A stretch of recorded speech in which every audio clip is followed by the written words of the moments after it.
밤마다 화장실 때문에 깨시나요? 아니면 새벽에 한두 번쯤은 어쩔 수 없다고 생각하시나요? 오늘 이 이야기를 끝까지 들으시면 아마 완전히 다르게 생각하시게 될 겁니다. 서울대병원 비뇨의학과에서 12년간 추적 연구한 결과가 있습니다. 밤에 2번 이상 깨는 사람은 그렇지 않은 사람보다 심혈관 질환 위험이 2~4배 높았습니다. 단순히 잠을 못 자는 문제가 아닙니다. 그런데요, 더 놀라운 사실이 있습니다. 이 연구에 참여한 사람들 중 87%는 신장도 정상이고 방광도 정상이었습니다. 검사 결과는 모두 깨끗했는데 왜 밤마다 깨어났을까요? 손주들과 놀아줄 체력도 없이 낮에 피곤해 하시는 분들, 자식들에게 짐이 될까봐 걱정하시는 분들, 이분들 대부분이 바로 이 문제 때문이었습니다.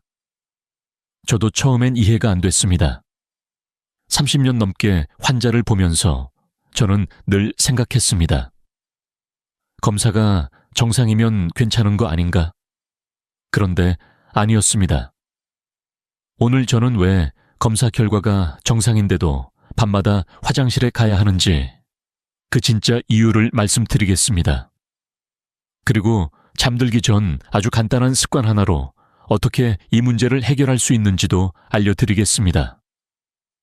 먼저 왜 이런 일이 일어나는지부터 설명드릴게요.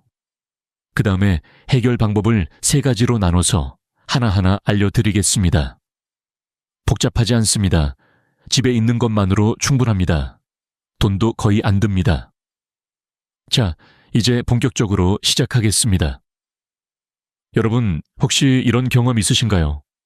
분명히 저녁에 물을 거의 안 마셨는데 자다가 갑자기 눈이 떠집니다. 시계를 보니 새벽 2시입니다. 아랫배가 살짝 묵직합니다. 아, 또 가야 하나. 억지로 참아보려 해도 잠이 안 옵니다. 결국 일어나서 화장실에 갑니다. 다시 누웠는데 이번엔 새벽 4시에 또 깹니다. 이번에도 마찬가지입니다. 소변량은 별로 없는데 그 느낌 때문에 깨버린 겁니다. 아침에 일어나면 머리가 무겁습니다. 몸은 자고 일어난 것 같지가 않습니다. 온종일 피곤합니다. 저는 이런 환자분들을 정말 많이 봤습니다. 68세 박순자 씨는 3년 동안 매일 밤 3번 이상 깨셨습니다. 처음엔 나이 탓이려니 했습니다. 그런데 점점 더 심해졌습니다. 낮에도 피곤하고 집중이 안 되고 기분도 안 좋아졌습니다. 손주가 놀러와도 놀아줄 힘이 없었습니다. 그녀는 저에게 이렇게 말씀하셨습니다. 선생님, 저는 이제 잠자는 게 무서워요. 누우면 또 깨야 한다는 생각에 잠이 안 와요. 72세 이영호 씨는 더 심각했습니다. 밤에 4번, 5번씩 깨셨습니다. 아내분이 옆에서 같이 깨시니까 부부가 다 지쳐 있었습니다. 그는 여러 병원을 다녔습니다. 신장검사, 방광검사, 전립선 검사, 소변 검사. 결과는 다 정상이었습니다. 의사들은 말했습니다. 특별히 이상 없으세요. 나이 드시면 좀 그럴 수 있어요. 그런데 정말 그럴까요? 나이가 들면 밤에 여러 번 깨는 게 당연한 걸까요? 아닙니다. 제가 30년 넘게 환자를 보면서 깨달은 사실이 있습니다. 밤에 자주 깨는 것은 나이 때문이 아닙니다. 몸 안에서 조용히 진행되고 있는 불균형 때문입니다. 그 불균형이 뭔지 지금부터 설명드리겠습니다. 우리 몸에는 아주 작은 혈관들이 있습니다. 모세혈관이라고 합니다. 이 혈관들은 머리카락보다 가늘어요. 눈에 보이지도 않습니다. 그런데 이 작은 혈관들이 하는 일이 엄청납니다. 온몸 구석구석에 산소와 영양을 전달합니다. 방광도 마찬가지입니다. 방광벽에도 이 작은 혈관들이 빽빽하게 있습니다. 문제는 이 혈관들이 염증에 매우 약하다는 겁니다. 여러분, 염증이라고 하면 뭐가 떠오르세요? 아마 빨갛게 붓고 아프고 열나는 것을 생각하실 겁니다. 그런데 그건 급성 염증입니다. 제가 말씀드리는 건 만성 염증입니다. 저등급 만성 염증이라고 합니다. 이건 아프지도 않고 붓지도 않고 나 열도 안 납니다. 느낌이 전혀 없습니다. 그런데 이 조용한 염증이 우리 몸 안에서 천천히 문제를 일으킵니다. 특히 작은 혈관들의 기능을 떨어뜨립니다. 세브란스 병원 연구팀이 2019년에 발표한 연구가 있습니다. 야간요 환자 1200명을 분석한 결과 78%에서 미세혈관 염증 지표가 정상보다 높았습니다. 신장도 정상이고 방광도 정상인데 왜 밤에 자주 깨는지 그 이유가 여기 있었습니다. 잠깐 좀 더 쉽게 설명드릴게요. 우리 몸의 혈관을 집 안의 수도관이라고 생각해 보세요. 큰 수도관은 메인 파이프입니다. 작은 모세혈관은 각 방으로 가는 파이프입니다. 이 가는 파이프에 녹이 슬기 시작하면 어떻게 될까요? 물이 잘 안 흐릅니다. 각 방의 물 공급이 불안정해집니다. 우리 몸도 마찬가지입니다. 모세혈관에 염증이 생기면 혈류가 원활하지 않습니다. 방광 주변 신경에 산소와 영양 공급이 줄어듭니다. 신경이 충분한 영양을 못 받으면 어떻게 될까요? 과민해집니다. 아주 작은 자극에도 과도하게 반응합니다. 그래서 낮에는 괜찮던 소변량이 밤에는 문제가 됩니다. 낮에는 그 정도 양으로 화장실에 갈 필요가 없는데 밤에는 그 작은 양만으로도 뇌에 신호가 갑니다. 일어나. 화장실 가야 해. 이게 바로 검사 결과는 정상인데 밤에 자주 깨는 이유입니다. 여기서 한 가지 더 말씀드려야 할 게 있습니다. 많은 분들이 이렇게 생각하십니다. 밤에 화장실 가기 싫으니까 저녁에 물을 안 마셔야지. 이해합니다.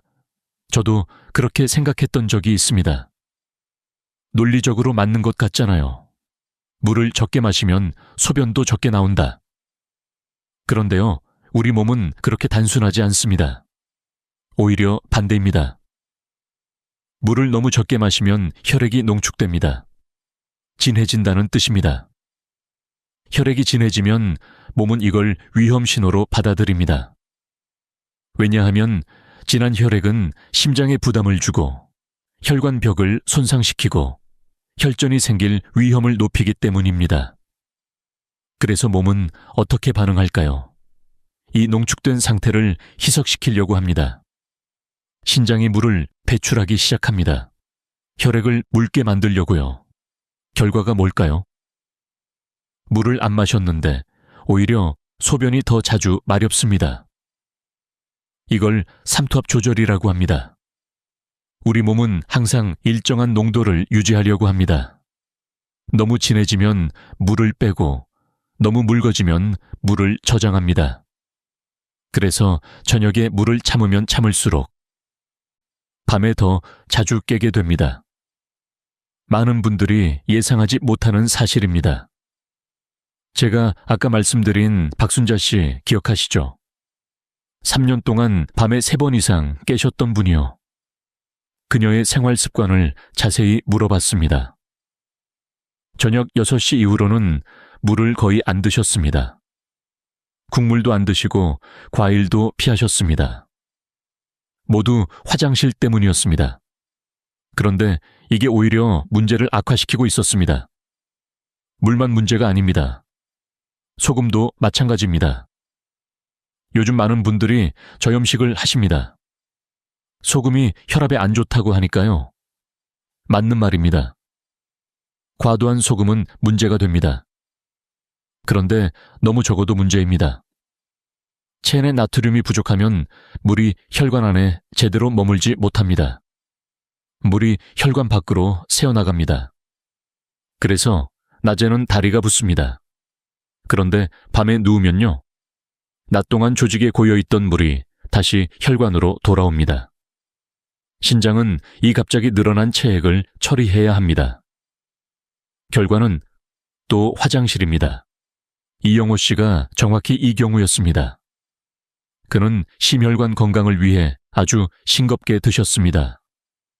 거의 간을 안 하셨어요. 좋은 의도였습니다. 그런데 몸은 다른 방식으로 반응했습니다. 오후가 되면 발목이 붓고 밤에는 더 자주 화장실에 가야 했습니다.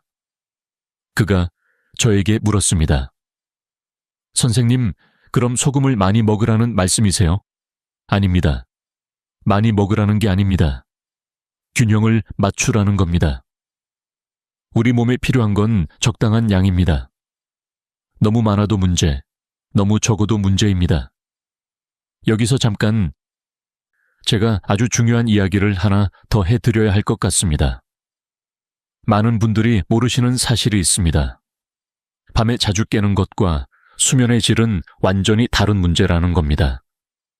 무슨 말이냐면요. 어떤 분들은 밤에 한 번만 깨셔도 다시 잠들기가 너무 힘듭니다. 1시간, 2시간씩 뒤척이시다가 결국 새벽에 겨우 잠드십니다. 반면에 어떤 분들은 2-3번 깨셔도 바로 다시 잠드십니다. 전체 수면 시간은 비슷합니다.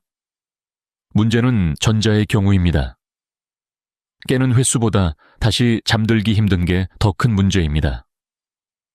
이런 분들은 대부분 자율신경계가 불안정합니다. 한번 깨면 교감신경이 확 올라갑니다. 마음이 불안해지고 걱정이 시작됩니다. 또 잠 못 자면 어떡하지? 내일 피곤하겠다. 이런 생각들이요. 이런 생각들이 교감신경을 더 자극합니다. 악순환입니다. 그래서 저는 이런 분들에게 특별히 강조합니다. 따뜻한 물을 마실 때 천천히, 아주 천천히 마시라고요. 천천히 마시는 것 자체가 부교감신경을 자극합니다. 마음이 안정됩니다. 급하게 마시면 그 효과가 줄어듭니다. 그리고 마시면서 오늘 하루를 정리하시라고 합니다. 좋았던 일, 감사한 일을 생각하시라고요. 이것도 부교감신경을 활성화시킵니다. 58세 정미란 씨가 이런 경우였습니다.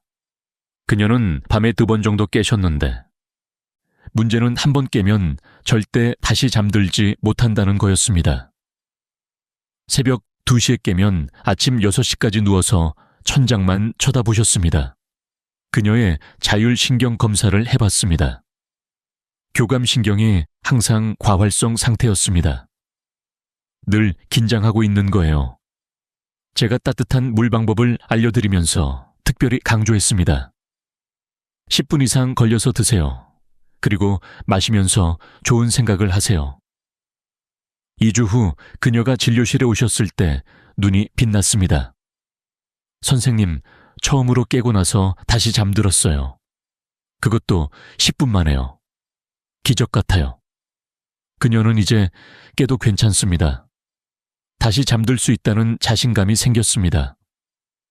그 자신감이 또 잠을 더 잘 오게 만듭니다.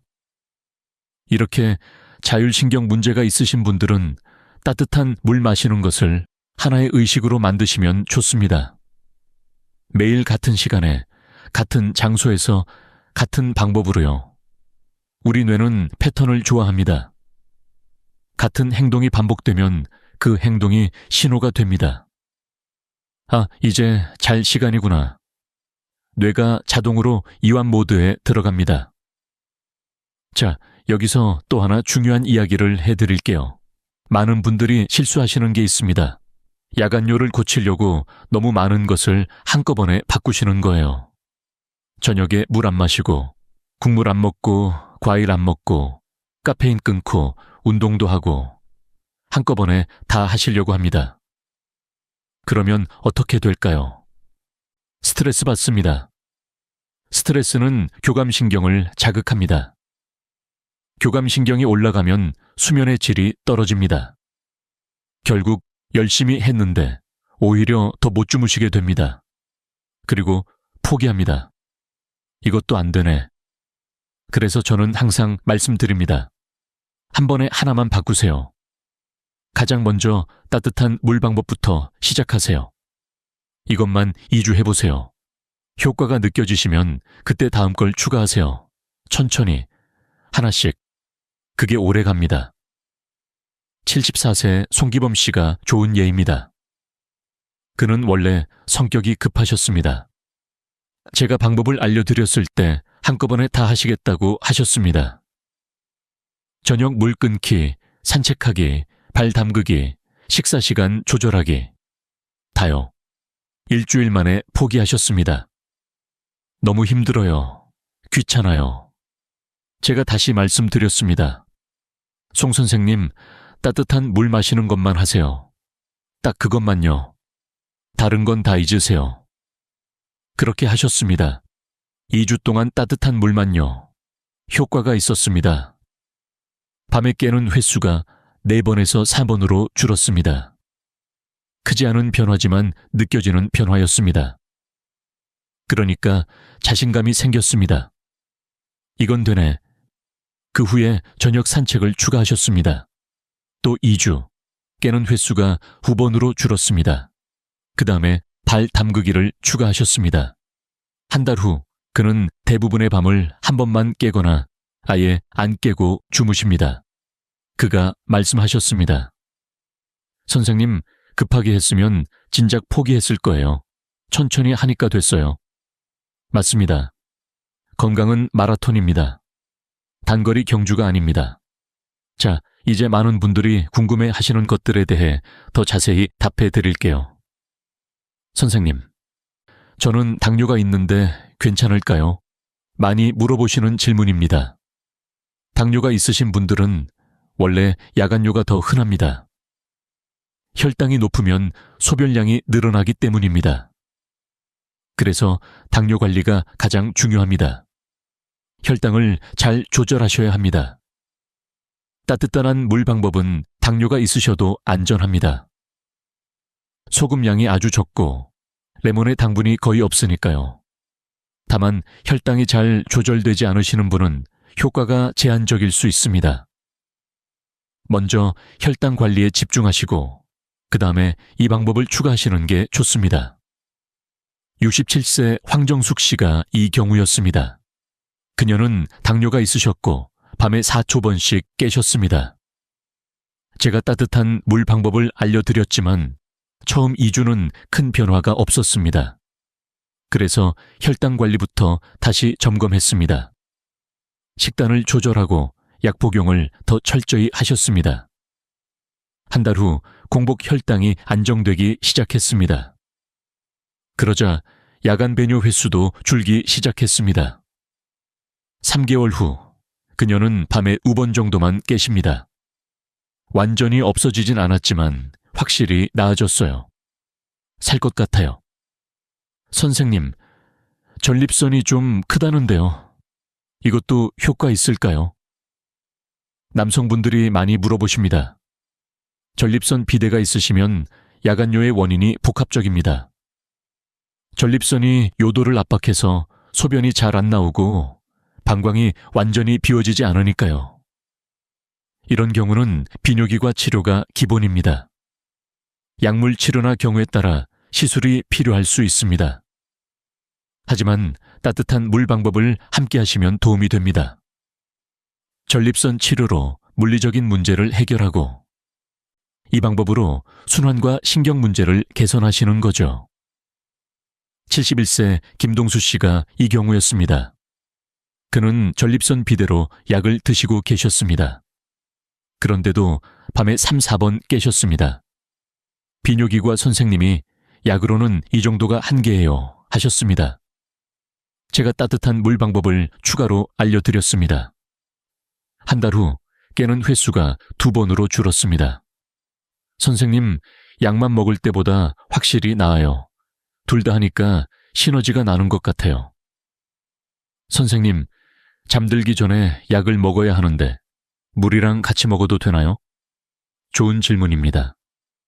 네, 괜찮습니다. 약을 드실 때 따뜻한 물에 소금, 레몬 넣은 것으로 드셔도 됩니다. 다만 일부 약은 레몬과 상호작용할 수 있습니다. 특히 고혈압약 중 일부요. 확실하지 않으시면 약사님이나 의사 선생님께 먼저 여쭤보시는 게 좋습니다. 선생님, 레몬이 위에 안 좋지 않나요? 위산 역류가 있어서요. 레몬은 산성이지만 체내에 들어가면 알칼리성으로 변합니다. 그래서 대부분의 경우 위에 부담이 크지 않습니다. 하지만 위산 역류가 심하신 분, 윅외양이 있으신 분은 조심하셔야 합니다. 레몬을 빼시거나 아주 적은 양만 넣으세요. 또는 레몬 대신 오이 한 조각을 넣으셔도 됩니다. 오이에도 칼륨과 항산화 물질이 있습니다. 맛이 더 부드럽고요. 62세 이선희 씨가 위산 역류가 있으셨습니다. 레몬을 넣으면 속이 쓰리다고 하셨습니다. 오이로 바꾸셨습니다. 효과는 비슷했고 속도 편하셨습니다. 선생님, 정말 효과가 있는 건가요? 과학적 근거가 있나요? 솔직히 말씀드리겠습니다. 따뜻한 물에 소금, 레몬을 넣어 마시는 것에 대한 대규모 임상시험은 아직 없습니다. 야간요 치료제로 공식 인정된 것도 아닙니다. 하지만 각 성분의 효과는 과학적으로 잘 알려져 있습니다. 따뜻한 물이 혈관을 이완시킨다는 것, 적절한 나트륨이 체액 균형에 필수라는 것, 시트레이트가 염증에 도움이 된다는 것, 이런 것들은 수많은 연구로 입증되어 있습니다. 제가 이 방법을 권하는 이유는 3가지입니다. 첫째, 안전합니다. 부작용이 거의 없습니다.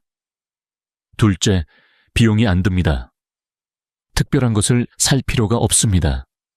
셋째, 제 환자들 중 많은 분들이 효과를 보셨습니다. 임상시험은 아니지만 실제 경험입니다. 물론 모든 분에게 효과가 있는 건 아닙니다. 어떤 분들은 별 차이를 못 느끼십니다. 그럴 수 있습니다. 하지만 시도해볼 가치는 있다고 생각합니다. 해봐야 손해볼 게 없으니까요. 자, 여기서 한 가지 더 말씀드리고 싶은 게 있습니다. 야간요로 고생하시는 분들 중에 정신적으로 힘들어하시는 분들이 많습니다. 잠을 못 자니까 우울해지고 짜증이 나고 삶의 질이 떨어집니다. 사회활동도 줄어듭니다. 밤에 못 자니까 낮에 졸려서 나가기 싫어요. 특히 혼자 사시는 분들은 더 힘듭니다. 밤에 깨면 외롭습니다. 새벽에 혼자 화장실 가는 게 서럽습니다. 이런 분들에게 저는 말씀드립니다. 혼자가 아닙니다. 같은 고민을 가진 분들이 아주 많습니다. 나이 드신 분들의 60, 70%가 비슷한 경험을 합니다. 그리고 해결 방법이 있다는 것을 알려드립니다. 오늘 제가 말씀드린 것처럼요. 완전히 없앨 수는 없을지 몰라도 분명히 나아질 수 있습니다. 77세 최영자 씨의 이야기를 해드릴게요. 그녀는 5년 전 남편을 잃으시고 혼자 사셨습니다. 밤마다 3, 4번 깨셨고 깰 때마다 외로움에 눈물이 났다고 합니다. 선생님, 밤이 무서워요. 잠드는 것도 무섭고 깨는 것도 무서워요. 제가 따뜻한 물 방법을 알려드리면서 말씀드렸습니다. 선생님, 이걸 하나의 작은 의식으로 만들어 보세요. 물을 마시면서 좋았던 추억을 떠올려 보세요. 남편분과의 행복했던 시간들요. 그 시간을 기억하면서 천천히 마시세요. 한 달 후 그녀가 오셨을 때 표정이 달랐습니다. 선생님, 물 마시는 시간이 기다려져요. 그 시간에 남편 생각을 해요. 슬프지만 따뜻해요. 그리고 잠도 더 잘 와요. 그녀의 야간 배뇨 횟수는 2번으로 줄었습니다. 하지만 더 중요한 건 밤에 대한 두려움이 줄었다는 겁니다.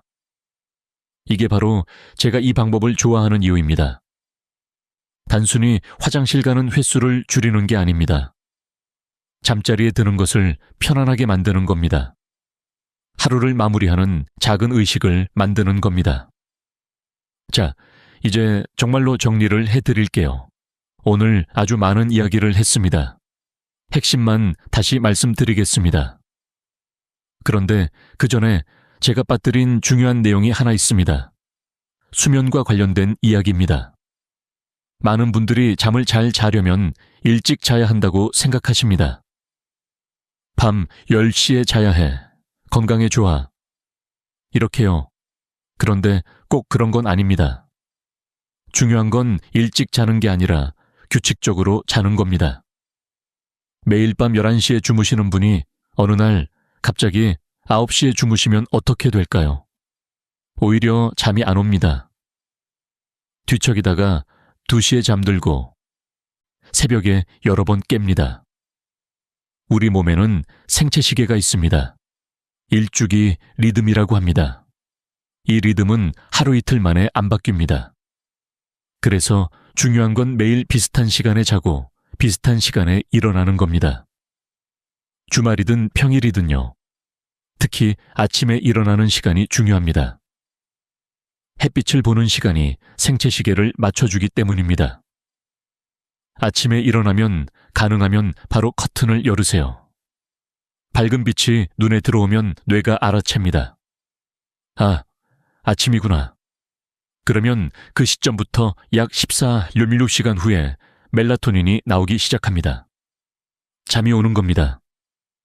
반대로 아침에 어둡게 지내시면 생체시계가 뒤로 밀립니다. 저녁에 잠이 안 오고 밤중에 자주 깨게 됩니다. 66세 박영철 씨가 이런 경우였습니다. 그는 퇴직 후로 특별히 일어날 이유가 없어서 늦잠을 주무셨습니다.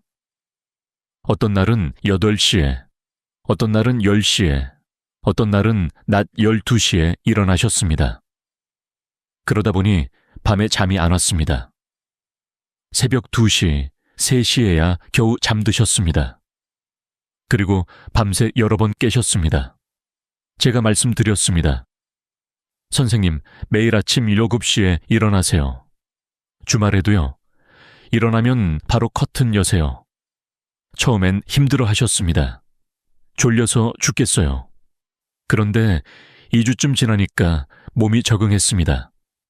밤 11시쯤 되면 자연스럽게 졸려오기 시작했습니다. 그리고 깨는 횟수도 줄었습니다. 그가 말씀하셨습니다. 선생님, 퇴직하고 나서 시간 개념이 없어졌었는데 다시 리듬이 생기니까 좋아요. 낮에도 더 활기차고요. 이렇게 생체시계를 맞추는 것도 야간류 개선에 도움이 됩니다.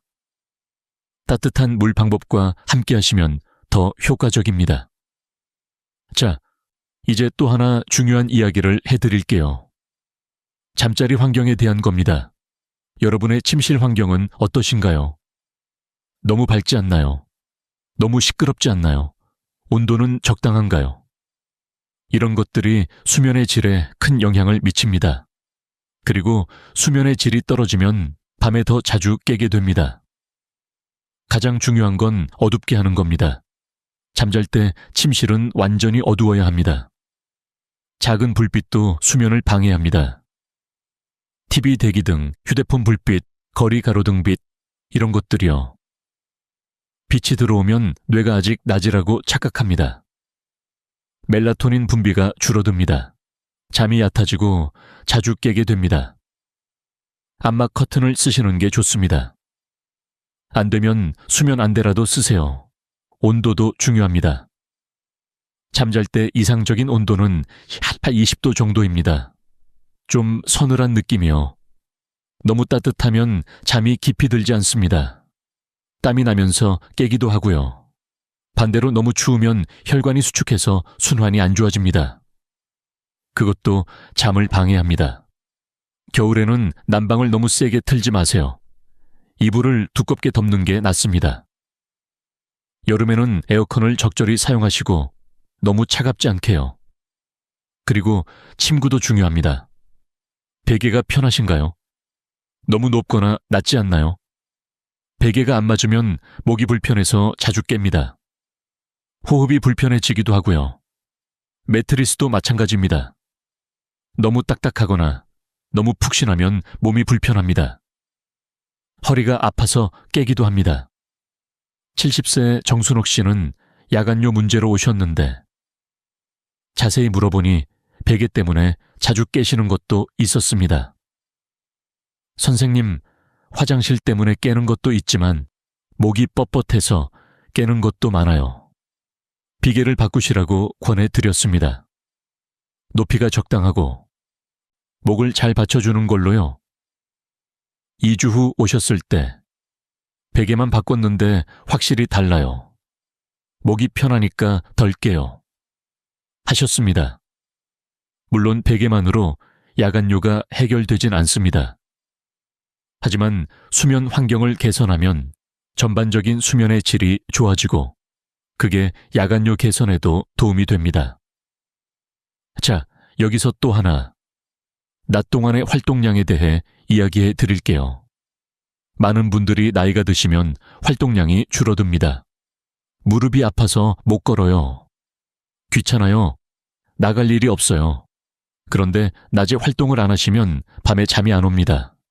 몸이 피곤하지 않으니까요. 그리고 앉아있는 시간이 길어지면 하지 순환이 안 좋아집니다. 다리에 체액이 고입니다. 밤에 누우면 그 체액이 이동해서 화장실을 가게 됩니다. 그래서 낮 동안 적당히 움직이시는 게 중요합니다. 격렬한 운동을 하시라는 게 아닙니다. 그냥 자주 일어나세요. 1시간에 한 번씩은 일어나서 좀 걸으세요. 집 안에서 왔다 갔다 하는 것만으로도 됩니다. 10분씩만요. 그것도 힘드시면 앉아서 발목 운동이라도 하세요. 발끝을 위아래로 움직이는 거요. 종아리 근육이 펌프 역할을 해서 순환을 도와줍니다. 73세 김복순 씨는 무릎 관절염이 심해서 걷기가 힘드셨습니다. 하루 종일 소파에 앉아 계셨습니다.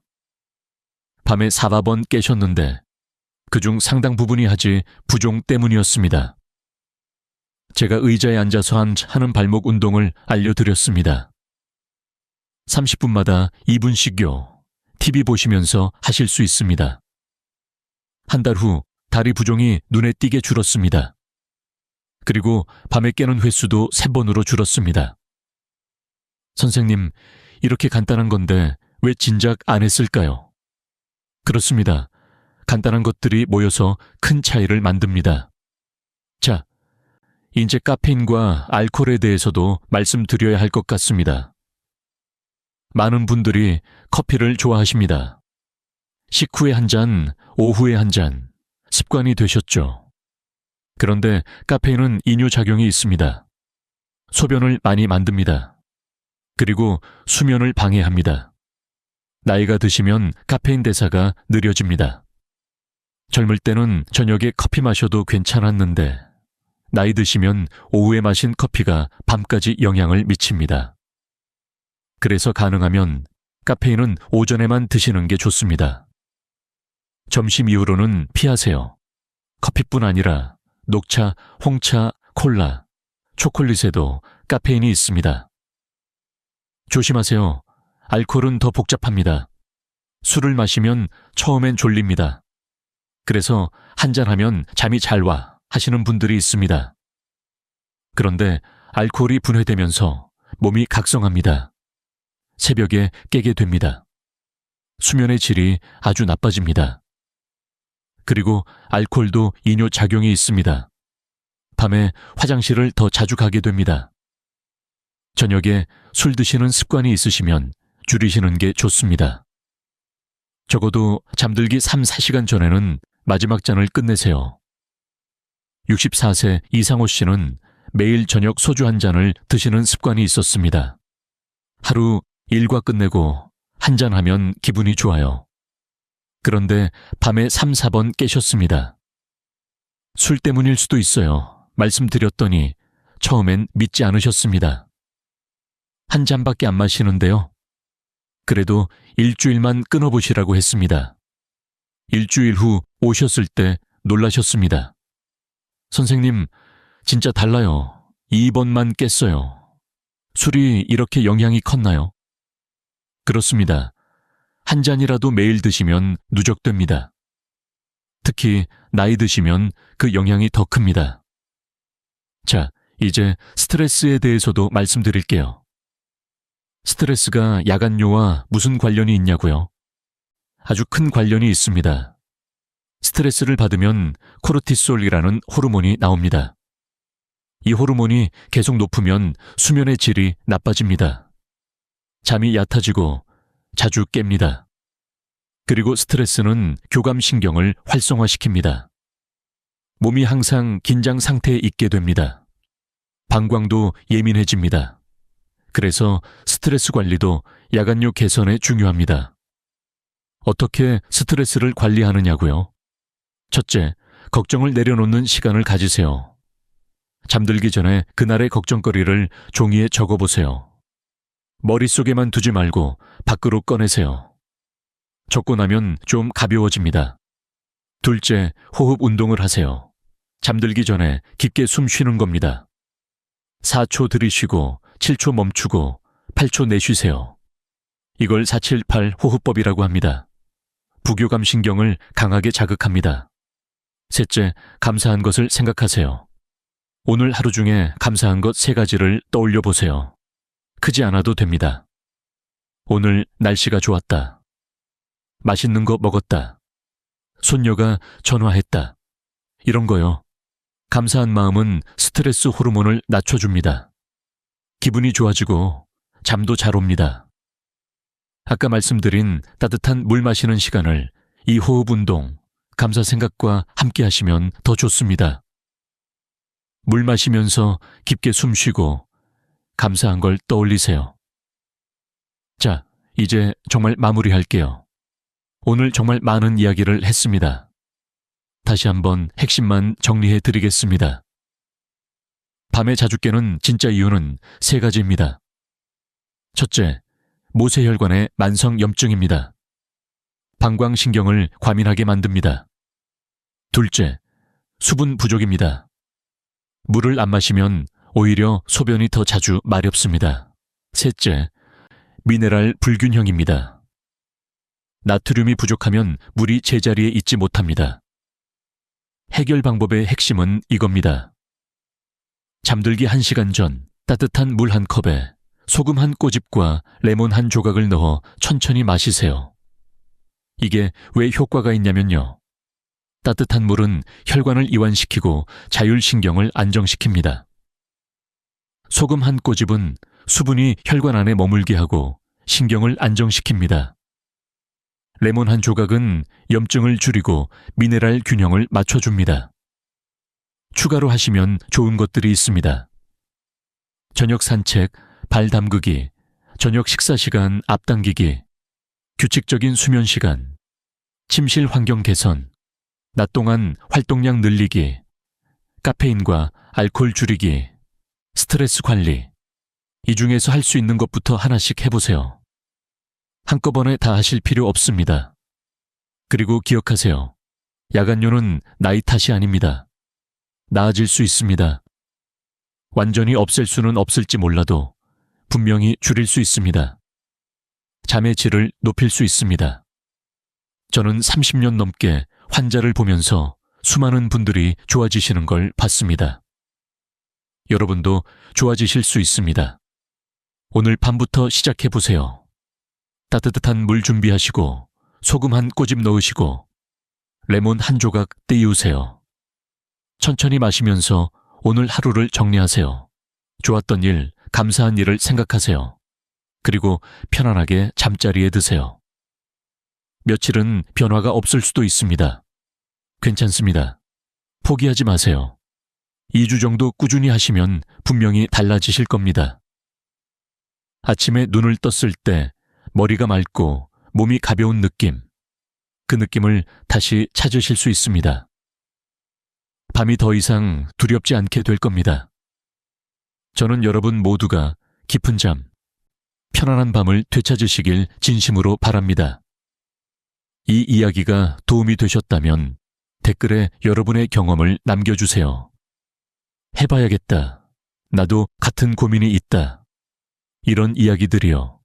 서로에게 힘이 됩니다. 그리고 주변에 밤에 자주 깨시는 분이 계시다면 이 영상을 공유해 주세요. 누군가에겐 정말 필요한 정보일 수 있습니다. 우리 부모님, 친척 어르신, 이웃 어르신께 알려드리세요. 좋아요와 구독도 부탁드립니다. 더 좋은 건강 정보로 찾아뵙겠습니다. 여러분의 건강을 응원합니다. 건강하세요. 잘 주무세요. 가볍게 일어나세요. 감사합니다. 밤에 자주 깨는 진짜 이유는 세 가지입니다. 첫째, 모세혈관의 만성염증입니다. 이게 방광신경을 과민하게 만듭니다. 둘째, 수분 부족입니다. 물을 너무 안 마시면 오히려 소변이 더 자주 마렵습니다. 셋째, 미네랄 불균형입니다. 특히 나트륨이 부족하면 물이 제자리에 있지 못합니다.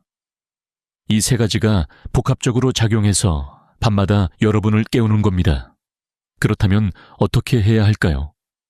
다행히 방법이 있습니다. 그리고 놀랍게도 아주 간단합니다. 제가 환자들에게 알려드리는 방법이 있습니다. 잠들기 1시간 전에 따뜻한 물 한 컵을 마시는 겁니다. 그런데 그냥 물이 아닙니다.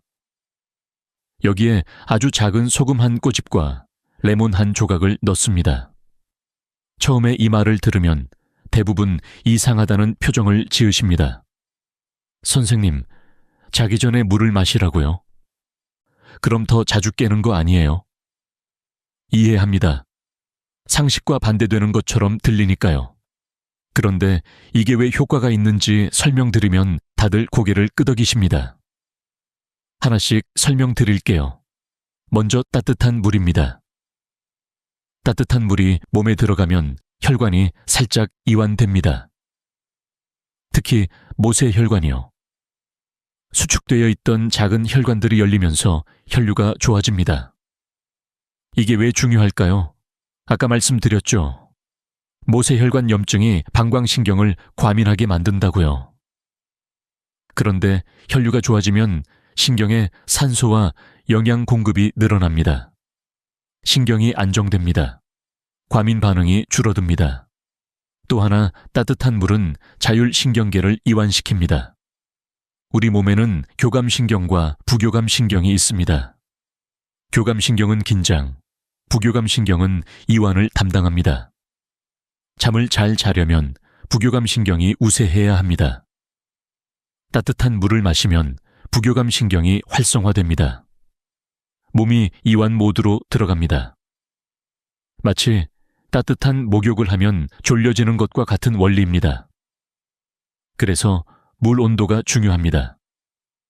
차가운 물은 오히려 혈관을 수축시킵니다. 교감신경을 자극합니다. 우리가 원하는 효과와 정반대입니다. 너무 뜨거운 물도 좋지 않습니다.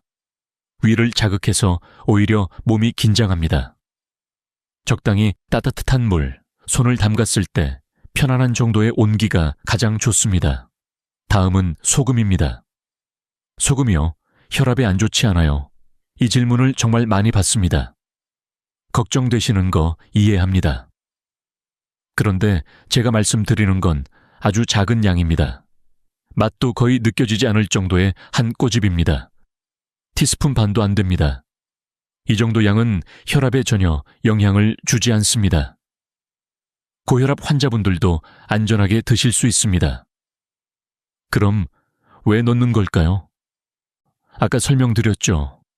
물이 혈관 안에 머물려면 적절한 나트륨이 필요합니다.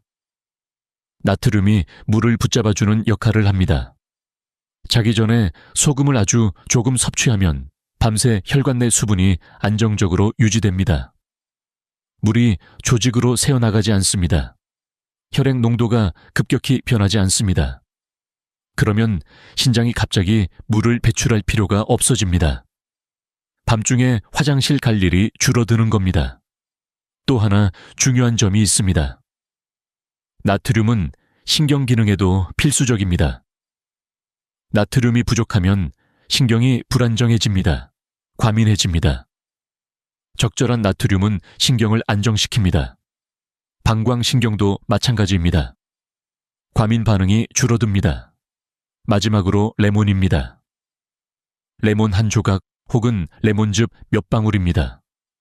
그냥 향 때문에 넣는 거 아니에요? 아닙니다. 레몬은 아주 중요한 역할을 합니다. 레몬에는 비타민 C와 항산화 물질이 들어 있습니다. 그리고 시트레이트라는 성분이 있습니다. 시트레이트가 뭘 하냐면요. 미세혈관의 염증 반응을 완화시킵니다. 아까 말씀드린 그 조용한 만성 염증 있죠. 그걸 줄여주는 데 도움이 됩니다. 여기서 잠깐 더 자세히 설명드릴게요. 우리 몸의 혈관 안쪽에는 내피세포라는 것이 있습니다. 이 세포들이 혈관을 매끄럽게 코팅하고 있어요. 마치 파이프 안쪽에 바른 코팅제처럼요. 이 내피세포가 건강해야 혈액이 잘 흐릅니다. 혈관이 유연하게 확장되고 수축됩니다. 그런데 만성 염증이 있으면 이 내피세포가 손상됩니다. 혈관이 뻣뻣해지고 혈류가 안 좋아집니다. 레몬의 시트레이트는 이 내피세포를 보호하는 데 도움이 됩니다. 염증 물질의 생성을 줄여주고 산화 스트레스로부터 세포를 보호합니다. 하버드 의대 연구팀이 2018년 영양학 저널에 발표한 연구가 있습니다. 8주간 시트레이트를 꾸준히 섭취한 그룹에서 혈관 내피세포 기능이 83% 개선되었습니다. 내피세포는 혈관 안쪽을 덮고 있는 세포입니다. 이 세포가 건강해야 혈관이 제대로 기능합니다. 그리고 또 하나, 레몬에 들어있는 비타민 C도 중요합니다. 비타민 C는 콜라겐 합성에 필수적입니다. 콜라겐은 혈관 벽을 튼튼하게 해줍니다. 비타민 C가 부족하면 혈관이 약해지고 탄력을 잃습니다. 나이가 드시면 비타민 C 흡수력이 떨어집니다. 그래서 더 신경 써서 섭취하셔야 합니다. 레몬 한 조각에 들어있는 비타민 C의 양은 많지 않습니다. 하지만 매일 꾸준히 드시면 조금씩 쌓입니다. 그리고 그게 혈관 건강에 도움이 됩니다. 또한 레몬에는 칼륨이 들어있습니다. 칼륨은 나트륨과 균형을 맞춰줍니다. 나트륨만 넣으면 균형이 깨질 수 있는데 레몬의 칼륨이 이걸 조절해 줍니다. 칼륨과 나트륨의 균형이 왜 중요하냐면요. 우리 세포는 나트륨 칼륨 펌프라는 것으로 작동합니다. 이 펌프가 세포 안팎의 물질 교환을 조절합니다. 나트륨은 세포 밖에, 칼륨은 세포 안에 주로 있어야 합니다. 이 균형이 깨지면 세포 기능이 떨어집니다. 신경 전달도 잘 안 됩니다. 근육도 제대로 작동 안 합니다. 그래서 나트륨만 넣는 게 아니라 칼륨도 함께 섭취하는 게 좋습니다. 레몬이 그 역할을 해줍니다. 그리고 레몬 향 자체도 효과가 있습니다. 은은한 시트러스 향은 스트레스 호르몬을 낮춰줍니다. 잠들기 전 긴장을 풀어주는 역할을 합니다. 일본의 한 연구에서 레몬 향을 맡은 그룹이 그렇지 않은 그룹보다 코르티솔 수치가 18% 낮았다는 결과가 있습니다. 코르티솔은 스트레스 호르몬입니다. 그래서 레몬은 단순히 맛을 내는 게 아닙니다. 화학적으로도 심리적으로도 도움이 됩니다. 59세 강미영 씨가 재미있는 경험을 하셨습니다. 그녀는 따뜻한 물 방법을 시작했는데 레몬 향을 맡는 것만으로도 마음이 편해진다고 하셨습니다. 선생님, 물에 레몬을 넣으면 향이 퍼져요. 그걸 맡으면 벌써 졸려와요. 파블로프의 개처럼 조건 반사가 된 것 같아요. 맞습니다. 우리 뇌는 패턴을 학습합니다. 레몬향, 잠잘 시간, 이완, 이런 연결이 만들어지는 겁니다. 그래서 꾸준히 하시면 효과가 더 좋아집니다. 자, 이제 제가 자주 받는 질문 하나를 더 답해 드릴게요. 선생님, 물 대신 보리차나 현미차는 안 되나요? 좋은 질문입니다. 보리차, 현미차도 나쁘지 않습니다. 따뜻하고 카페인이 없으니까요. 하지만 그냥 물이 더 좋습니다. 이유가 있습니다. 보리차나 현미차에는 미량의 이뇨 성분이 있을 수 있습니다. 아주 적은 양이지만 민감한 분들은 영향을 받을 수 있습니다.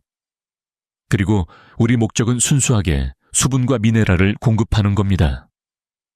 다른 성분이 없을수록 좋습니다. 물이 가장 순수합니다. 물론 보리차를 드셔도 큰 문제는 없습니다. 차가 더 맛있으시면 드셔도 됩니다. 하지만 처음 시작할 때는 그냥 물로 하시는 걸 권합니다. 효과를 더 명확하게 느끼실 수 있습니다. 선생님, 생수를 쓸까요? 수돗물을 쓸까요? 어느 것이든 괜찮습니다. 다만 수돗물을 쓰시면 끓여서 식히신 후에 드세요. 염소 냄새가 나면 기분이 안 좋을 수 있으니까요. 생수를 쓰시면 그냥 데워서 드시면 됩니다. 정수기, 물도 괜찮습니다. 온수 기능이 있으면 편하게 쓰실 수 있습니다. 중요한 건 물의 종류가 아니라 온도와 함께 넣는 소금, 레몬입니다. 선생님, 매일 해야 하나요? 가끔 해도 되나요? 가능하면 매일 하시는 게 좋습니다. 우리 몸은 꾸준함을 좋아합니다. 매일 같은 시간에 같은 행동을 하면 몸이 거기에 적응합니다. 생체 리듬이 맞춰집니다. 가끔씩만 하시면 효과가 떨어집니다. 몸이 적응할 시간이 없으니까요. 처음 2주는 꼭 매일 하세요. 그래야 효과를 느끼실 수 있습니다.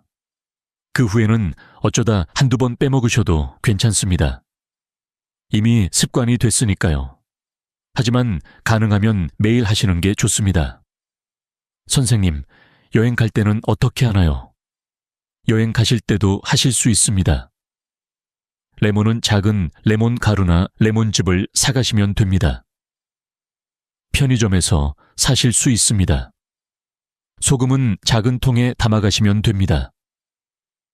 호텔에는 보통 따뜻한 물이 있으니까요. 여행 중에는 수면 패턴이 흐트러지기 쉽습니다. 시차도 있고 환경도 낯설고요. 이럴 때 더더욱 이 방법이 도움이 됩니다. 익숙한 의식이 몸을 안정시켜줍니다. 자, 여기서 한 가지 더 말씀드릴 게 있습니다. 지금까지 제가 알려드린 방법은 예방과 개선을 위한 것입니다. 치료법이 아닙니다. 만약 야간요가 아주 심하시거나 갑자기 악화되셨거나 다른 증상이 함께 있으시면 반드시 병원에 가보셔야 합니다. 어떤 증상이 있을 때 병원에 가야 하냐고요? 첫째, 소변에 피가 섞여 나올 때입니다. 혈뇨라고 합니다. 이건 심각한 문제의 신호일 수 있습니다. 둘째, 소변 볼 때 통증이나 화끈거림이 있을 때입니다. 방광염이나 요로감염일 수 있습니다. 셋째, 소변이 잘 안 나오거나 나오다가 끊기거나 완전히 비우지 못하는 느낌이 들 때입니다. 전립선 문제나 방광 기능 문제일 수 있습니다. 넷째, 갑자기 야간요가 심해졌을 때입니다. 이전에는 괜찮았는데 갑자기 밤에 많이 깨신다면 뭔가 새로운 문제가 생겼을 수 있습니다. 다섯째, 다른 전신 증상이 함께 있을 때입니다. 체중 감소, 지속적인 피로, 발열 등이요. 이런 증상이 있으시면 이 방법을 해보시기 전에 먼저 병원에 가세요. 원인을 정확히 아셔야 합니다. 제가 오늘 알려드린 방법은 검사 결과가 정상인데 생활 습관 때문에 밤에 자주 깨시는 분들을 위한 것입니다. 다른 질환이 있으시면 그 치료가 먼저입니다. 자, 이제 한 분의 이야기를 더 해드리고 마무리할게요. 제가 가장 인상 깊게 기억하는 환자분이 있습니다. 80세 정곡순 할머니셨습니다. 그녀는 10년 넘게 밤에 4, 5번씩 깨셨습니다. 그게 당연한 줄 아셨습니다. 나이가 들면 다 그런 거 아니에요? 어쩔 수 없죠. 자녀분이 방황제로 병원에 데려오셨습니다. 검사 결과는 모두 정상이었습니다. 제가 이 방법을 알려드렸습니다. 할머니는 반신반의하셨습니다. 이게 되겠어요? 10년인데 그래도 해보시겠다고 하셨습니다. 손녀가 매일 저녁 물을 준비해 드렸습니다. 따뜻하게 데워서 소금 조금 넣고 레몬 한 조각 띄워서요. 첫 주는 변화가 없었습니다. 둘째 주도 비슷했습니다. 셋째 주에 작은 변화가 왔습니다. 5번에서 4번으로 줄었습니다. 한 달이 지나자 3번이 됐습니다. 2달이 지나자 2번이 됐습니다. 석 달 후 진료실에 오셨을 때 할머니의 얼굴이 환해지셨습니다. 선생님, 어젯밤에 한 번밖에 안 깼어요. 새벽 5시예요. 거의 아침이잖아요. 10년 만에 처음이에요. 그녀의 눈가에 눈물이 맺혔습니다. 이제 밤이 안 무서워요. 누우면 잠이 와요. 한 번만 깨니까 피곤하지도 않아요. 낮에 손녀랑 놀아줄 힘이 생겼어요. 그녀의 며느리도 말씀하셨습니다. 어머니가 완전히 달라지셨어요. 표정이 밝아지셨어요. 예전엔 항상 피곤해 하셨는데 지금은 활기차세요. 이게 제가 이 방법을 계속 권하는 이유입니다. 10년 된 문제도 나아질 수 있습니다. 80세에도 달라질 수 있습니다. 늦지 않았습니다. 물론 모든 분이 이렇게 극적으로 좋아지시는 건 아닙니다. 어떤 분은 조금만 나아지시고 어떤 분은 별 차이를 못 느끼시기도 합니다. 하지만 시도해볼 가치는 있습니다. 해봐야 손해볼 게 없으니까요. 돈도 안 들고 부작용도 없고 집에서 할 수 있습니다. 자, 정리해 드릴게요.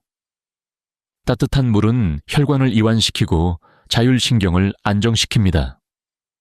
소금 한 꼬집은 수분이 혈관 안에 머물게 도와주고 신경을 안정시킵니다. 레몬 한 조각은 염증을 줄이고 미네랄 균형을 맞춰줍니다. 이 세 가지가 합쳐지면 밤새 몸의 균형이 유지됩니다. 방광신경이 안정됩니다. 밤에 깨는 횟수가 줄어듭니다. 그렇다면 어떻게 마셔야 효과가 있을까요? 구체적인 방법을 알려드리겠습니다. 첫째, 시간입니다. 잠들기 약 1시간 전에 마시세요. 이 시간이 중요합니다. 왜 1시간이냐면요. 몸이 흡수하고 조절할 시간이 필요하기 때문입니다. 너무 직전에 마시면 몸이 적응할 시간이 없습니다. 오히려 방광에 부담이 갈 수 있습니다. 1시간 전에 마시면 잠들기 전까지 물이 흡수되고 분포되고 안정됩니다. 잠자리에 들 때쯤이면 몸이 균형 상태에 들어갑니다. 둘째, 양입니다. 한 컵 약 200ml 정도면 충분합니다. 종이컵 하나 분량입니다. 너무 많이 마실 필요 없습니다. 우리 목적은 수분을 왕창 공급하는 게 아닙니다. 몸의 균형을 맞춰주는 겁니다. 셋째, 온도입니다. 따뜻해야 합니다. 미지근한 정도요. 손을 담갔을 때 편안한 느낌이 드는 온도입니다. 차갑거나 뜨겁지 않게요. 넷째, 소금 양입니다. 정말 조금입니다. 엄지와 검지로 집을 수 있는 정도, 한 꼬집입니다. 맛을 보면 거의 느껴지지 않아야 합니다. 짜다고 느껴지면 너무 많은 겁니다. 다섯째, 레몬입니다.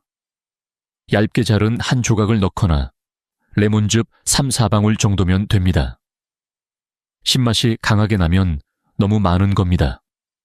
은은하게 느껴지는 정도가 좋습니다. 여섯째, 마시는 방법입니다. 천천히 마시세요. 한꺼번에 들이키지 마시고요. 왜냐하면 천천히 마셔봐야 몸이 조절할 시간이 생깁니다. 급하게 마시면 신장에 갑자기 부담이 갑니다. 효과가 떨어질 수 있습니다. 5분에서 10분 정도 걸려서 천천히 조금씩 마시세요. 이게 기본 방법입니다. 어렵지 않죠? 그런데 몇 가지 주의사항이 있습니다. 신부전이 있으신 분, 의사에게 수분 제한을 받으신 분은 반드시 전문가와 상의하세요. 이런 분들은 수분 섭취를 조심해야 합니다. 만성 신장병이 심하신 분도 마찬가지입니다. 칼륨 제한이 필요한 경우 레몬을 빼셔야 할 수도 있습니다. 하지만 대부분의 분들, 특히 생활 습관 때문에 밤에 자주 깨시는 분들은 안전하게 하실 수 있습니다.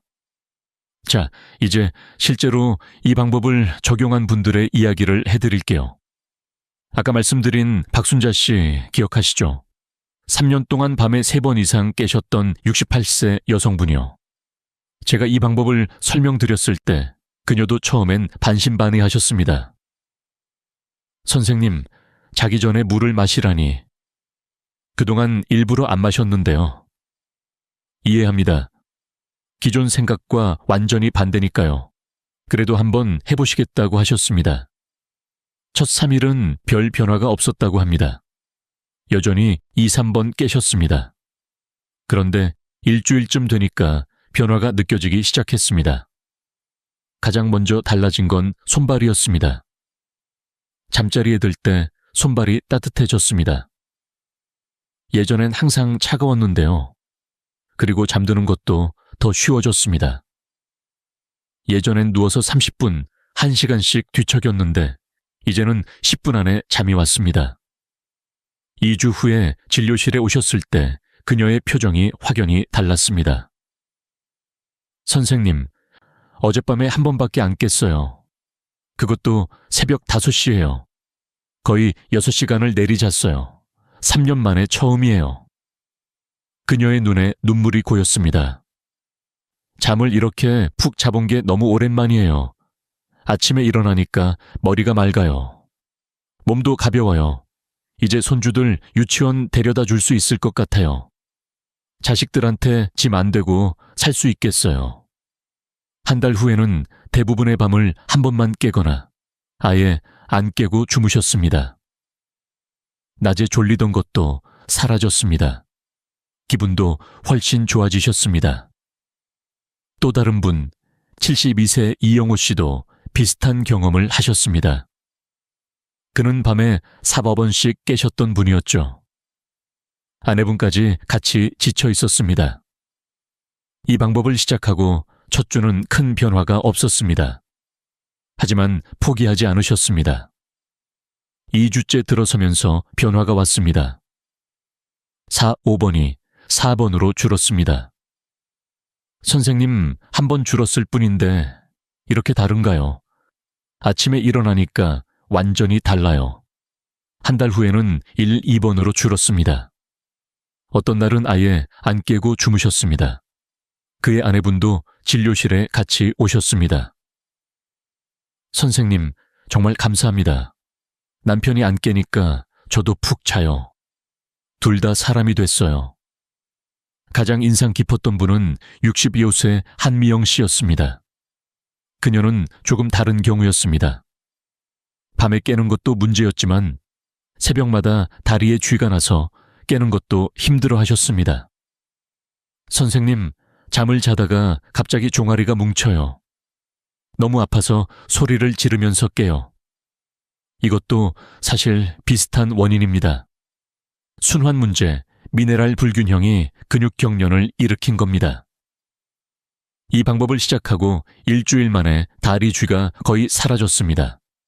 그리고 야간 배뇨 횟수도 4번에서 1번으로 줄었습니다. 선생님, 이게 뭐라고 이렇게 달라져요? 레몬 하나, 소금 조금인데 그녀가 가장 놀란 건 아침의 느낌이었습니다. 예전엔 아침에 일어나면 머리가 무겁고 온몸이 뻣뻣했어요. 지금은 가볍고 개운해요. 진짜 잠을 잔 느낌이에요. 이런 이야기를 들을 때마다 저는 다시 한번 확신합니다. 우리 몸은 정말 대단하다고요. 오랫동안 무너져 있던 균형도 올바른 조건만 갖춰주면 스스로 회복합니다. 약이 아닙니다. 특별한 치료도 아닙니다. 그저 몸이 필요로 하는 것을 제때 공급해주는 것뿐입니다. 물론 모든 분이 똑같이 빠른 효과를 보시는 건 아닙니다. 어떤 분은 며칠 만에 느끼시고 어떤 분은 2, 3주 걸리십니다. 몸 상태가 다 다르니까요. 오래 누적된 불균형일수록 회복에 시간이 더 걸립니다. 중요한 건 꾸준함입니다. 하루 이틀 해보고 안 된다고 포기하시면 안 됩니다. 최소 2주는 해보셔야 합니다. 그리고 기대도 적절히 하셔야 합니다. 완전히 안 깨게 된다기보다는 깨는 횟수가 줄고 잠의 질이 좋아진다고 생각하시면 됩니다. 나이가 들면 한 번 정도 깨는 건 자연스러운 일입니다. 그러나 3번, 4번, 5번씩 깨는 건 문제입니다. 이걸 1번 혹은 0번으로 줄이는 게 목표입니다. 자, 여기서 자주 받는 질문들에 간단히 답해 드릴게요. 레몬 대신 다른 과일은요? 라임이나 유자도 괜찮습니다. 시트레이트가 들어있으니까요. 하지만 오렌지나 귤은 당분이 많아서 추천하지 않습니다. 소금 종류가 중요한가요? 천일염이나 히말라야, 핑크솔트가 좋지만 양이 워낙 적어서 큰 차이는 없습니다. 집에 있는 거 쓰시면 됩니다. 따뜻한 물 대신 차는요. 카페인 없는 캐모마일 차나 루이보스 차는 괜찮습니다. 하지만 녹차, 홍차는 안 됩니다. 그냥 따뜻한 물이 가장 좋습니다. 며칠 만에 효과가 나나요? 빠르면 3, 4일, 보통 1, 2주입니다. 2주까지는 꾸준히 해보시고 판단하세요. 부작용은 없나요? 일반적으로 없습니다. 처음 며칠은 오히려 화장실을 더 갈 수도 있는데 몸이 적응하는 과정입니다. 며칠 지나면 안정됩니다. 자, 지금까지 말씀드린 내용을 다시 정리해 드릴게요. 밤에 자주 깨는 진짜 이유는 나이 때문이 아닙니다. 모세혈관의 만성염증, 수분 부족으로 인한 혈액 농축, 미네랄 불균형, 이 세 가지가 복합적으로 작용하는 겁니다. 해결 방법은 간단합니다. 잠들기 1시간 전 따뜻한 물 한 컵에 소금 한 꼬집과 레몬 한 조각을 넣어 천천히 마시세요. 이게 왜 효과가 있냐면요. 따뜻한 물은 혈관을 이완시키고 자율신경을 안정시킵니다. 소금 한 꼬집은 수분이 혈관 안에 머물게 하고 신경을 안정시킵니다. 레몬 한 조각은 염증을 줄이고 미네랄 균형을 맞춰줍니다. 복잡하지 않습니다. 비싸지도 않습니다. 집에 있는 것만으로 충분합니다. 오늘부터 시작하실 수 있습니다. 저는 항상 환자들에게 말합니다. 우리 몸은 우리를 도우려고 합니다. 야간요는 벌이 아닙니다. 그건 몸이 보내는 신호입니다. 뭔가 균형이 안 맞다고 도와달라고 하는 거예요. 그 신호를 무시하지 마세요. 억지로 참지도 마세요. 몸이 필요로 하는 걸 채워주세요. 그러면 몸은 깊은 잠으로 보답할 겁니다. 아침에 상쾌함으로 보답할 겁니다. 낮의 활력으로 보답할 겁니다. 오늘 이 이야기가 여러분에게 도움이 되셨길 바랍니다. 잠 못 이루는 밤이 힘드시다는 거 저는 압니다. 하루 이틀도 아니고 몇 년씩 그러시면 정말 지치시죠. 그래도 희망을 가지세요. 방법은 있습니다. 그리고 그 방법은 멀리 있지 않습니다. 부엌에 있습니다. 따뜻한 물, 소금 한 꼬집, 레몬 한 조각. 오늘 밤부터 시작해 보세요. 그런데 여기서 끝이 아닙니다. 효과를 더 높이는 보조 방법도 알려드릴게요. 이건 선택사항입니다. 앞에서 알려드린 따뜻한 물 방법이 핵심이고 지금 말씀드리는 건 추가로 하시면 더 좋다는 겁니다. 첫 번째는 저녁 산책입니다. 저녁 식사 후 30분에서 1시간 정도 가볍게 걸으시면 좋습니다. 빠르게 걸을 필요 없습니다. 동네를 천천히 한 바퀴 도는 정도면 충분합니다. 왜 저녁 산책이 도움이 될까요? 낮 동안 다리의 고인 체액이 움직이면서 순환됩니다. 걸으면 종아리 근육이 펌프 역할을 합니다. 정맥혈을 심장으로 밀어 올려줍니다. 이렇게 낮 동안 고인 체액이 미리 순환되면 밤에 누웠을 때 갑자기 체액이 이동하는 현상이 줄어듭니다. 그만큼 밤에 화장실 가는 횟수도 줄어듭니다. 그리고 걷기 자체가 부교감 신경을 활성화시킵니다. 저녁에 가볍게 걸으면 몸이 이완 모드로 들어갑니다. 잠들기가 훨씬 쉬워집니다. 76세 최영수 씨가 좋은 예입니다. 그는 밤에 3, 4번 깨시던 분이었습니다. 따뜻한 물 방법을 시작하면서 저녁 산책도 함께 하셨습니다. 한 달 후 결과가 놀라웠습니다. 깨는 횟수가 1번 이하로 줄었습니다. 그리고 오후에 다리 붓는 것도 거의 사라졌습니다. 그가 말씀하셨습니다. 선생님, 저녁에 아내랑 같이 걸으니까 대화도 하고 기분도 좋아지고 잠도 잘 와요. 일석삼조입니다. 두 번째 보조 방법은 발 담그기입니다. 잠들기 30분에서 1시간 전에 따뜻한 물에 발을 담그시는 겁니다. 너무 뜨겁지 않게 편안한 온도로요. 10분에서 15분 정도면 충분합니다. 이게 왜 효과가 있냐면요. 발에는 수많은 혈관과 신경이 있습니다. 따뜻한 물에 담그면 말초혈관이 확장됩니다. 혈류가 좋아집니다. 특히 하지순환이 안 좋으신 분들, 손발이 찬 분들에게 아주 좋습니다. 발을 담그면 몸 전체가 따뜻해지는 느낌이 듭니다. 그리고 발 담그기는 부교감 신경을 강하게 자극합니다. 긴장이 풀리고 졸음이 옵니다. 자연스럽게 잠들 준비가 됩니다.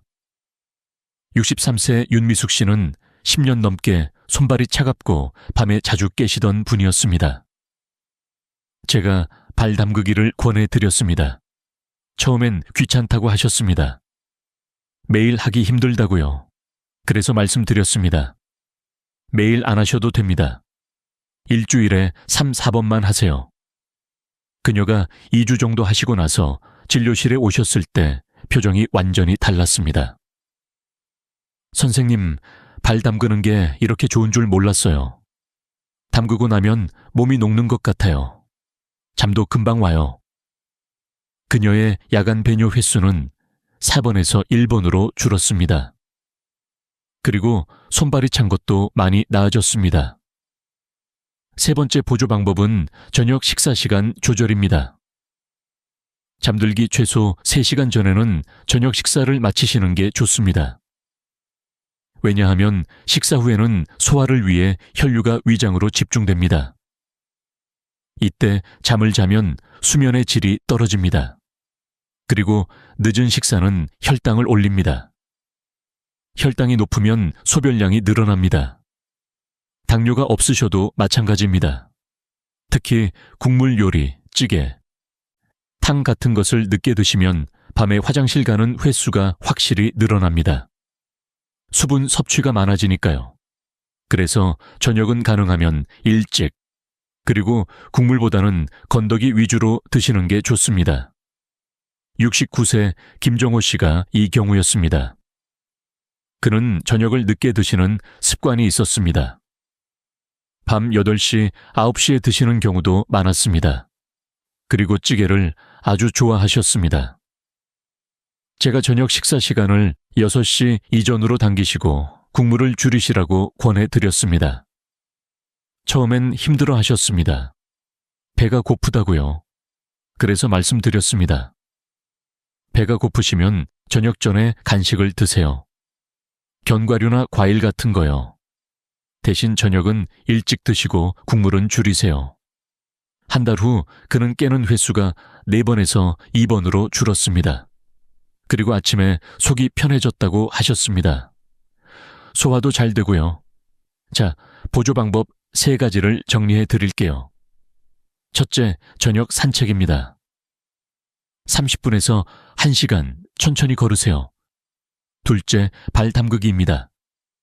잠들기 전 따뜻한 물에 10, 15분 담그세요. 셋째, 저녁 식사 시간을 앞당기세요. 잠들기 3시간 전에는 드시고 국물은 줄이세요. 이 3가지는 필수가 아니라 선택입니다. 하시면 더 좋고 안 하셔도 따뜻한 물 방법만으로 효과를 보실 수 있습니다. 그런데요, 여기서 한 가지 중요한 이야기를 더 해드려야 할 것 같습니다. 많은 분들이 야간뇨를 단순히 불편함으로만 생각하십니다. 잠을 못 자서 피곤한 것, 그게 전부라고요. 그런데 그게 아닙니다. 야간뇨는 건강에 적신호일 수 있습니다. 서울 아산병원 연구에 따르면 야간뇨가 있는 사람은 그렇지 않은 사람보다 낙상 위험이 2.8배 높았습니다.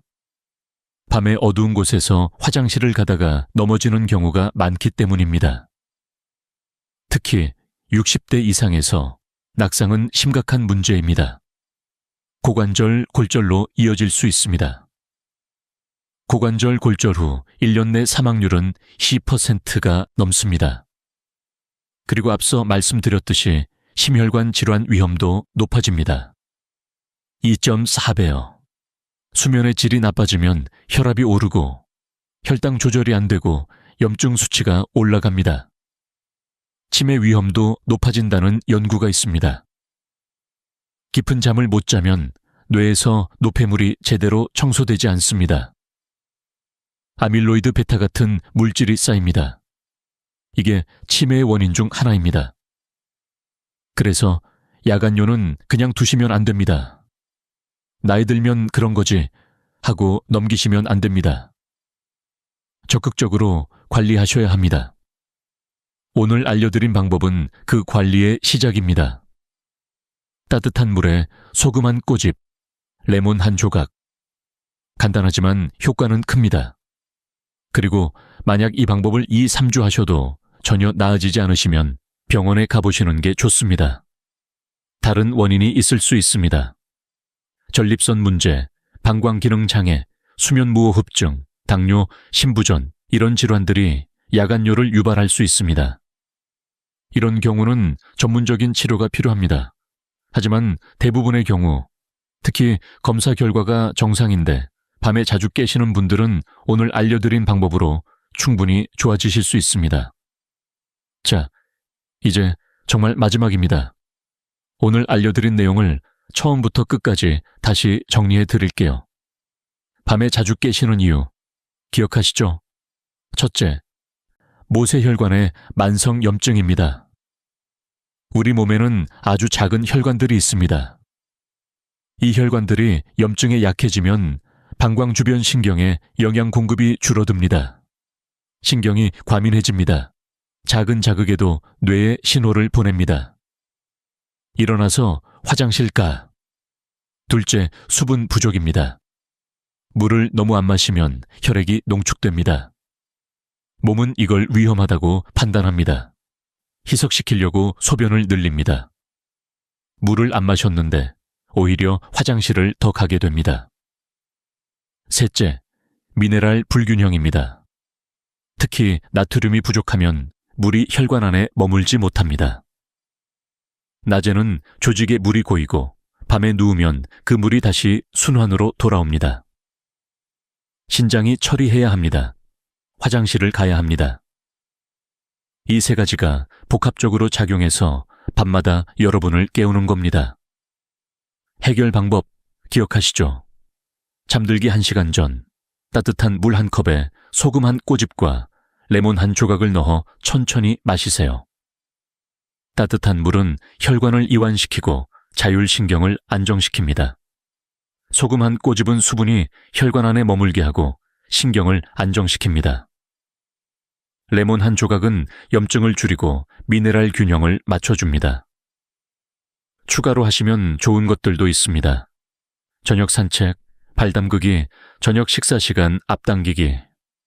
이건 선택입니다. 하시면 더 좋습니다. 주의사항도 기억하세요. 심부전이 있으신 분, 수분 제한을 받으신 분은 의사와 상의하세요. 그리고 2, 3주 해도 나아지지 않으시면 병원에 가보세요. 다른 원인이 있을 수 있습니다. 이제 진짜 마지막입니다. 저는 30년 넘게 환자를 보면서 한 가지를 깨달았습니다. 우리 몸은 정말 지혜롭습니다. 문제가 생기면 신호를 보냅니다. 야간요도 그런 신호 중 하나입니다. 그 신호를 무시하지 마세요. 나이 들어서 그래 라고 넘기지 마세요. 몸이 하는 말에 귀 기울이세요. 그리고 몸이 필요로 하는 걸 채워주세요. 어렵지 않습니다. 비싸지 않습니다. 따뜻한 물, 소금 한 꼬집, 레몬 한 조각. 부엌에 다 있습니다. 오늘 밤부터 시작해 보세요. 일주일만 해보세요. 달라지는 걸 느끼실 겁니다.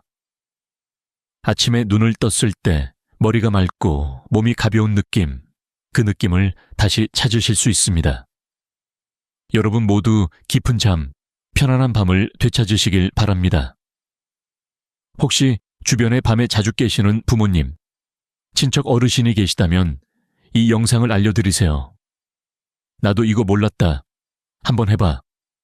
이렇게 말씀해 주세요. 누군가에겐 정말 필요한 정보일 수 있습니다.